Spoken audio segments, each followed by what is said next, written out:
Hello, magnificent viewers, and welcome to another enlightening episode of our Noble Lineage, where we explore the richly diverse cultures, religions, and spiritual heritages of our world.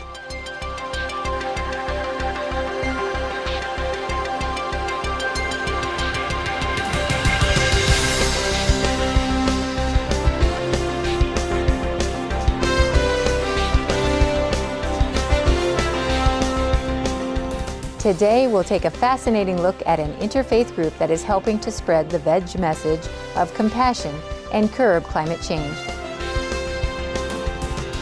They are SERV, Society of Ethical and Religious Vegetarians.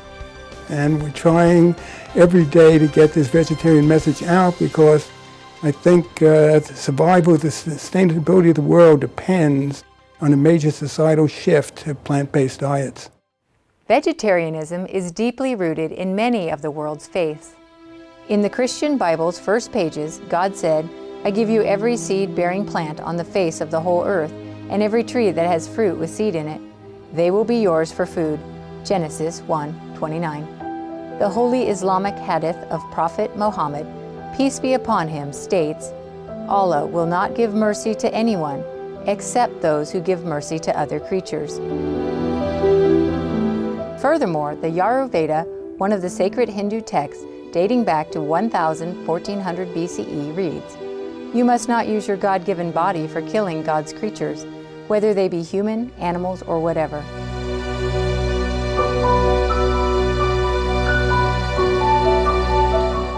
Religion's holy text and scriptures explicitly point to vegetarianism as the ideal diet for a devotee. It represents the extension of one's love for all living beings, upholding the highest ideals of God.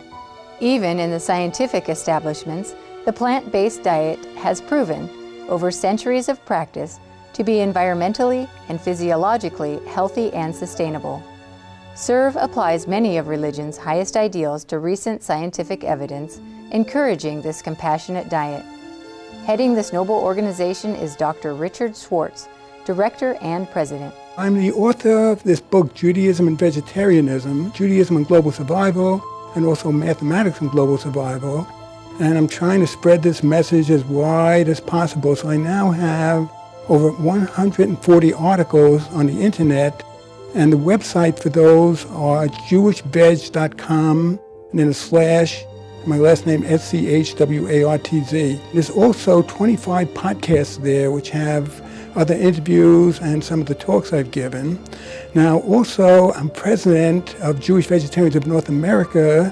I'm also director of a group which is directly trying to relate the importance and the urgency of a shift to vegetarian diets in order to avoid the unfortunate impending global climate crisis that we're heading to, and that group is Veg Climate Alliance. Dr. Richard Schwartz, Professor Emeritus of Mathematics at the College of Staten Island, has made it his mission to spread the message of peace through adopting an animal-free diet. The inspirational writings of Dr. Schwartz led to the creation of A Sacred Duty, Applying Jewish Values to Help Heal the World, a documentary that speaks about the ethics of our relationship to our natural world and why it is important that we shift our planet toward a sustainable path, namely through the compassionate plant-based diet. It is produced by Emmy Award-winning vegetarian producer, director, writer, and cinematographer Lionel Friedberg, whose impressive credits include BBC, CBS, PBS, the History Channel, the Discovery Channel, and National Geographic. The informative film is freely available to watch at www.asacredduty.com. Supreme Master Television had the unique opportunity to interview Dr. Schwartz and find out more about his co-founded interreligious organization, SERV. I'm president of the Society of Ethical and Religious Vegetarians, and this is the idea that certainly not only in Judaism, but every religion is based on compassion. The Society of Ethical and Religious Vegetarians, SERV, principles are based on the wealth of religious ideals found in the world religions, as well as the vast amount of recent scientific evidence on vegetarianism. We believe in a God of compassion, of justice, and sharing, and we feel it's in every religion. Would God want us to have a diet that's bad for our health? that mistreats the animals. The book of Psalms indicates that God's mercies are over all of his animals. So God is concerned, and all the religious teachings about compassion for animals. Would God want us to have a diet that's so devastating to the environment that it's really threatening all of the world with global warming, as we see the ice caps and the glaciers melting, and we see all the negative effects of that? Would God want us to have a world that feeds so much grain to animals at a time when so many are hungry, so many are starving? Would God want us to have a world that misuses the water, all the precious resources that God has given us?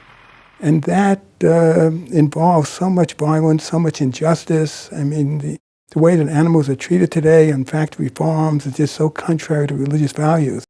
So we have this group, and what we try to do, we have a website, we have all kinds of quotations based on religious values, and we have all kinds of links, and we try to support resolutions that are supporting the importance of a shift toward vegetarian diets. At over 3,000 years old, Judaism is one of the most ancient monotheistic religions to exist today. And like many early and established religions, Judaism emphasizes the compassionate diet, as found in the Holy Text. Dr. Schwartz kindly explains the diet's prevalence in Judaism since antiquity. What are Jewish teachings about vegetarianism? First, the very beginning of the Bible, the first chapter 1, verse 29 in Genesis, God's first dietary law, strictly vegetarian, agreed to by all the great Bible commentators. And it's interesting that the two ideal times in Judaism, the Garden of Eden from Genesis chapter 1, and also the Messianic period that Jews yearn for, they are both pictured as vegetarian times. The Messianic period would be vegetarian, based that on the powerful prophecy of the prophet Isaiah that the wolf will dwell with the lamb, the lion will destroy the ox, and no one shall hurt nor destroy in all of God's holy mountain. After the Israelites left Egypt, they were sustained for 40 years in the desert by manna, certainly a non-meat food. Unfortunately, people were not always ready to live up to God's ideals. They complained, and God provided meat in the form of quail, but as they were eating it, a great plague broke out. Many people died. The place was called Kivrot Hatava, or the graves of lust. But the most important thing is that there are 6 very important mandates that point very strongly to vegetarianism. 6 mandates that point to vegetarianism, very important basic parts of Judaism, and also, by the way, similar in other religions. So I feel that all the basic religions point to vegetarianism. So the 6 mandates are: 1, to very diligently take care of our health, treat animals with compassion, to be co-workers with God in protecting the environment, to conserve natural resources, to help hungry people, and to seek and pursue peace. To take care of our health, the first mandate, that's arguably the most important mitzvah or commandment in Judaism. First, without good health, it's hard to take part in the other mitzvot or commandments, but also it overrides other important commandments. For example, if a life is in danger, the Sabbath day is very important in Judaism, and Jews on the Sabbath day, observant Jews, will not turn on lights or ride in automobiles or use electricity, etc. But if a life is in danger, then you must do everything possible, even though it may violate the Sabbath. Or on the holiest day, Yom Kippur, when Jews fast, again, if a life is in danger, everything possible must be done. So that's why we say that take care of our health is perhaps the most important mitzvah. And there's an abundance of evidence that animal-based diets are causing an epidemic of disease in the Jewish community, in all communities. To take care of our health is not only to maintain the physical body, the mandate also includes taking care of another's health or life by refraining from eating meat and to not kill animals, even for religious purposes. This ties into the second mandate. Another mandate to show compassion for animals. In the Jewish tradition, the great heroes were chosen because they showed compassion for animals. Moses as a shepherd, King David also was a shepherd, were deemed fit to be leaders. Rebecca was deemed to be suitable to be the wife of Isaac because she watered 10 thirsty camels who would cross the desert, very thirsty, etc. So we have these strong teachings. Also in the book of Psalms, it says that God's mercies are over all of his creatures. And the book of Proverbs says the righteous individual considers the life of his or her animal. Overwhelming evidence directly links the global threat of climate change to factory farming. Environmental destruction, the rise of diseases, depletion of natural resources have been the result of factory farming, an ongoing global method that simply is not sustainable. In addition, the raising of animals for food goes directly against the remaining 4 mandates, mitzvahs, that Dr. Schwartz has stated. 3. To be co-workers with God and protect the environment. 4. To conserve natural resources. 5. To help hungry people. And 6. To seek and pursue peace.